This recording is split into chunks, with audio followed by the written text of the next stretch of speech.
ನಮಸ್ತೆ ಎಲ್ರಿಗೂ ಒನ್ ಕರ್ನಾಟಕಕ್ಕೆ ಸ್ವಾಗತ. ನೀವಿನ್ನು ನನ್ನ ಯೂಟ್ಯೂಬ್ ಚಾನಲ್ಗೆ ಸಬ್ಸ್ಕ್ರೈಬ್ ಆಗಿಲ್ಲ ಅಂದ್ರೆ ದಯವಿಟ್ಟು ಸಬ್ಸ್ಕ್ರೈಬ್ ಮಾಡ್ಕೊಳ್ಳಿ. ನಿಮಗೆ ಹೆಚ್ಚಿನ ಅಪ್ಡೇಟ್ಗಳು ಸಿಗ್ತಾ ಹೋಗುತ್ತೆ.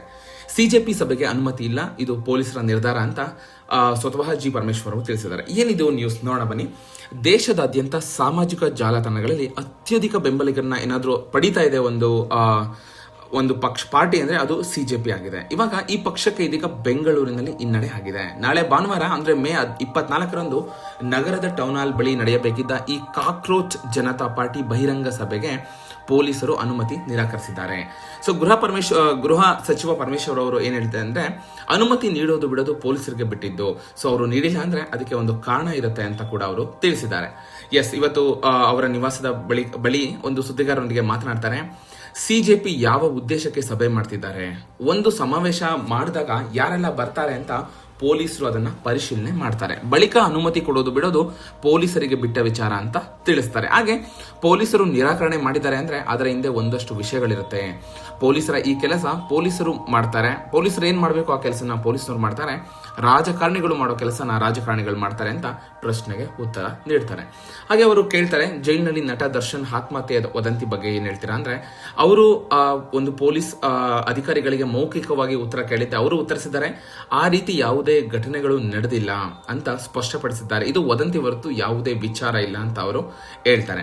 ಇನ್ನು ಸಚಿವ ಸಂಪುಟ ಸಭೆಗೆ ಒಂದು ಪುನರ್ರಚನೆಗೆ ಶಾಸಕರ ಒತ್ತಾಯ, ಅದರಲ್ಲಿ ತಪ್ಪಿಲ್ಲ ಅನ್ನೋ ಒಂದು ಸಬೀಬನ್ನ ಕೊಡ್ತಾರೆ. ಅಂದ್ರೆ ಈ ಸಂಪುಟ ಪುನರ್ರಚನೆಗೆ ವಿಚಾರಕ್ಕೆ ಪ್ರತಿಕ್ರಿಯಿಸಿದ ಅವರು, ರಾಜ್ಯಸಭೆ ಪರಿಷತ್ ಚುನಾವಣೆ ಸಾಮಾನ್ಯ ಒಂದು ಪ್ರಕ್ರಿಯೆಯಾಗಿದ್ದು ಎಂದಿನಂತೆ ಅದರ ಪಡೆಗೆ ನಡೆಯುತ್ತೆ.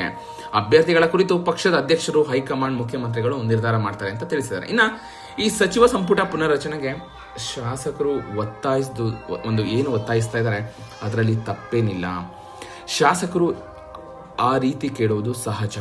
ಇನ್ನು ಸಚಿವರಾಗಲು ಅವರಿಗೆ ಸಾಮರ್ಥ್ಯ ಇದೆ, ಆದರೆ ಸಂಪುಟದಲ್ಲಿ 15% ಮಾತ್ರ ಒಂದು ಖಾತೆಗಳ ಭರ್ತಿ ಮಾಡ್ಕೊಳ್ಬೇಕಾಗಿರುತ್ತೆ. ಹಾಗಾಗಿ ಸಂಖ್ಯೆಗಳು ಕಡಿಮೆ ಇರುತ್ತೆ. ಕೆಲವರು ಹಿರಿಯ ಮಂತ್ರಿಗಳನ್ನ ಕೈ ಬಿಡ್ತಾರೆ ಎಂಬುದು ಹೈಕಮಾಂಡ್ ನಿರ್ಧಾರ ಮಾಡ್ತಾರೆ ಅಂತ ತಿಳಿಸ್ತಾರೆ.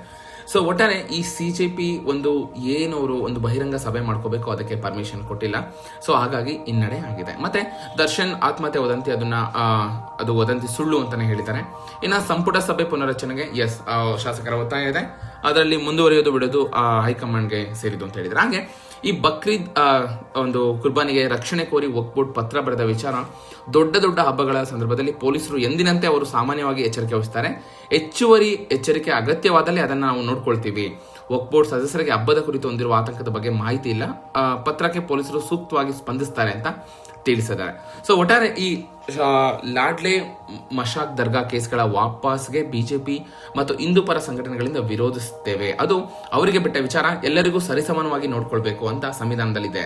ಕಾಂಗ್ರೆಸ್ ಅದನ್ನೇ ಮಾಡ್ಕೊಂಡು ಬರ್ತಾ ಇದೆ. ಹಿಂದುಳಿದವರು, ತುಳಿತಕ್ಕೆ ನಿರ್ಲಕ್ಷ್ಯಕ್ಕೊಳಗಾದವರು ಒಂದಿಷ್ಟು ಕಾರ್ಯಕ್ರಮ ನೀಡುವುದು ಕಾಂಗ್ರೆಸ್ ಕೆಲಸ, ಅದನ್ನ ಮಾಡ್ಕೊಂಡು ಬರ್ತೀವಿ ಅಂತ ಮತ್ತೆ ಅವ್ರಿಗೆ ಸಪೋರ್ಟ್ ಕೊಟ್ಟಿದ್ದಾರೆ.